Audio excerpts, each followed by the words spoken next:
আপনার অনুমতি নিয়েই বলছি।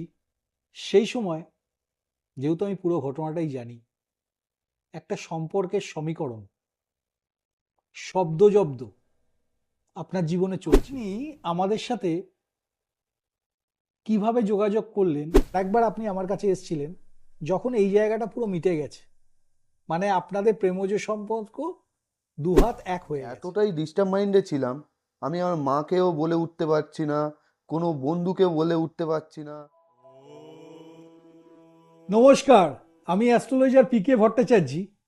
আজকে আপনাদের সাথে এমন একজনকে ইন্ট্রোডিউস করাতে চলেছি যিনি গত বছর আমাদের কাছে কিছু সমস্যা নিয়ে নমস্কার, এসেছিলেন। আমার নাম সঞ্চয় হালদার, আমি লক্ষ্মীকান্তপুর থাকি। আপনি আমাদের সাথে কিভাবে যোগাযোগ করলেন বা কিভাবে আমাদের খুঁজে পেলেন, যদি একটু দর্শকবৃন্দকে বলেন। আমি একটা সময় খুব ডিস্টার্ব মাইন্ডে ছিলাম। সেই সময় আমি অকাল ভাগবতের পেজটি খুঁজে পাই ফেসবুকে স্ক্রল করতে করতে। এবার আমি খুব মানে দুমুখো বা মানে দোনোমনো হয়েছিলাম যে আমি করব না করব না করব না করব না এরম একটা ভাব নিয়ে। তারপরে আমি তবু একবার বলি না, একবার করেই দেখব বলে আমি এই অ্যাস্ট্রোলজির পিকে ভট্টাচার্যকে আমি প্রথমে আমি হোয়াটসঅ্যাপে যাই। ঠিক আছে, হোয়াটসঅ্যাপে ওনার নাম্বারটা নিই, নিয়ে ওখানে ওনাকে প্রথমে এসএমএস করি। উনি বলল না, আমার একটু সময় দিতে হবে, আমার একটা ডেট আছে। আমি তবু বলেছিলাম না, আমার এক্ষুনি করে দিতেই হবে, এরমও আমি বলেছি। তো বলার পরে উনি বলল ঠিক আছে, তুমি আমার ছোট ভাইয়ের মতো হও, ঠিক আছে, তোমাকে আমি করেই দেবো। বলার পরে স্যার নিজেই আমাকে ফোন করলো। করার পরে নিজে আমাকে নিজের চেম্বারেই ডাকলো। ডাকার পরে সেখানে স্যারের সাথে প্রথম স্যার আমার আমাকে নিজের চেম্বারে ডাকলো, গড়িয়াহাট চেম্বারে। তো স্যার নিজের চেম্বারে ডাকার পরে স্যার আমাকে বলল যে স্বল্প দিনের মধ্যে তোমার কাজটি সমাধান হয়ে যাবে। কিন্তু আমি প্রথমেই শুরুতেই বলেছি যে আমি এইসব মানে বিশ্বাসে খুব একটা আনএক্সপেক্টেড ফিল করি না। ঠিক আছে, তো সেই ভেবে কিন্তু যে আমার যে এরকম স্বল্প দিনের মধ্যে নিজের কাজটা যে সমাধান হয়ে যাবে, এটা আমি কোনোদিন ভেবেও উঠতে পারিনি। আপনার অনুমতি নিয়েই বলছি। সেই সময় যেহেতু আমি পুরো ঘটনাটাই জানি, একটা সম্পর্কের সমীকরণ শব্দজব্দ আপনার জীবনে চলছিল। তা সেই শব্দজব্দের খেলা বা সম্পর্কের সমীকরণ বা অনেকের চলতি ভাষায় প্রেমজ ব্যাপারটা কিরকম ছিল, যদি একটু দর্শকদের সঙ্গে শেয়ার করেন, বা ওই সমস্যাটা আপনার কে আমি কতটা সময় বলেছিলাম যে সলিউশন দেবই দেব, এবং কতক্ষণের মধ্যে আমি প্র্যাকটিক্যালি দিতে পেরেছিলাম। আমি একটা প্রেমের সম্পর্কেই ছিলাম। ঠিক আছে, তো এখনকার মতো এইরকম ভালোবাসা নয়।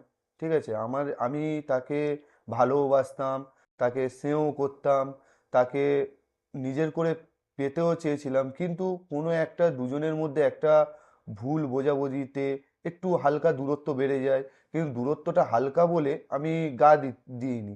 ঠিক আছে, কিন্তু দূরত্বটা যে অনেকটা পরিমাণে চলে যাবে, ঠিক আছে, সেটা আমি বুঝতে পারিনি। ঠিক আছে, তো সেই সময় সত্যি আমি নিজে খুব ডিস্টার্ব মাইন্ডে ছিলাম। তারপরে বললামই স্যারকে কথা বলে। তো স্যার তারপরে আমাকে সব কিছু দিল। তো ভবিষ্যতে আমি তাকে নিজের স্ত্রীরূপেও বাই দ্য পেতে ওয়ে, চাই। 2023 সালের পুজোর সময় এলেও আমার মনে পড়ছে 24 সালের জানুয়ারি ফেব্রুয়ারিতে আর একবার আপনি আমার কাছে এসেছিলেন যখন এই জায়গাটা পুরো মিটে গেছে, মানে আপনাদের প্রেমজ সম্পর্ক দুহাত এক হয়ে গেছে। সেই সময় এসে বললেন, মা কাজকর্ম রিলেটেড অনেক কিছু বলছেন, এয়ারপোর্টে আমি একটা চাকরির চেষ্টা করেছি এতদিন ধরে, কিন্তু সফল হতে পারছি না, সেটার ভবিষ্যতই বা কি, আদৌ চাকরিটা হবে তো? মনে পড়ছে? হ্যাঁ, মনে পড়ছে। তো সে বিষয়ে আপনার বর্তমান সিচুয়েশন, যদি একটু, চাকরিটার অবস্থা, গতি কি বা হলো, বা এখন আপনি কি করছেন, যদি একটু ইন ডিটেলে দর্শকবৃন্দদের বলেন প্লিজ। তো এখন আমি এয়ারপোর্টেরই একটা অফিসিয়ালি একটা স্টাফ হয়েছি। ঠিক আছে, তো কবে পেলেন আপনি চাকরিটা? সেই চাকরিটা পেয়েছি আমি এই 2025-এ সেপ্টেম্বর মাসে সেই চাকরিটা পেয়েছি। এবং স্যার আমাকে বলেও ছিলেন যে তুমি সেপ্টেম্বরের মধ্যেই চাকরিটা পাবেন, এবং সেই সেপ্টেম্বরের মধ্যেই পেয়েছি। তো এর জন্য স্যারকে আমি অনেক অনেক অনেক ধন্যবাদও দেব। ধন্যবাদটা আমরা নেব না, ধন্যবাদ জ্যোতিষকে দিন, অ্যাস্ট্রোলজিকে দিন। মানুষ ভুল হয়, মানুষের বিচার ভুল হয়, জ্যোতিষ কখনো ভুল হয় না। তো আমি প্রথমেই বলেছিলাম যে জ্যোতিষ জিনিসটা আমি বিশ্বাস করি না, কিন্তু এখন আমার লাইফে আমি মনে করি জ্যোতিষবিদ্যা অনেক বড় বিদ্যা, এবং এই জ্যোতিষবিদ্যাকে কেউ কোনোদিন ভুয়ো বলে প্রমাণিত করলেও আমি নিজে প্রমাণিত করব না। তার কারণটাই হচ্ছে এটাই, আমি নিজেই সাকসেস পেয়েছি। তো হ্যাঁ, এটা আমি বলবো না যে সব জ্যোতিষী খুব ভালো, সব জ্যোতিষবিদ্যা খুব ভালো, আমি বলবোও না। জ্যোতিষবিদ্যা ভালো, কিন্তু মানুষটা কি সৎ, এটা আগে আমাদেরকে যাচাই করে নিতে হবে। কারণ মার্কেটে অনেক জ্যোতিষবিদ্যা আছে, অনেক জ্যোতিষবিদ আছে।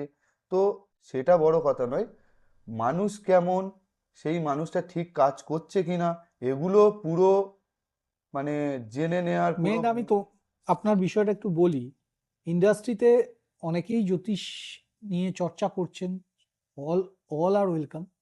কিন্তু আমার মনে হয় মানুষের নিয়ে কাজ করার আগে তারা যদি নিজেদের দক্ষতাটাকে নিয়ে মোটামুটি একটা লেভেলে স্যাটিসফাই থাকেন, তাহলেই মানুষের কাজ করা উচিত।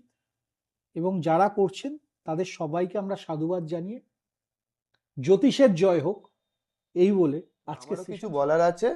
তো আমি যেমন উপকারিতা পেয়েছি, আপনারাও আজ স্যারের কাছে আসুন, আমার বিশ্বাস আপনারাও উপকৃত হবেন।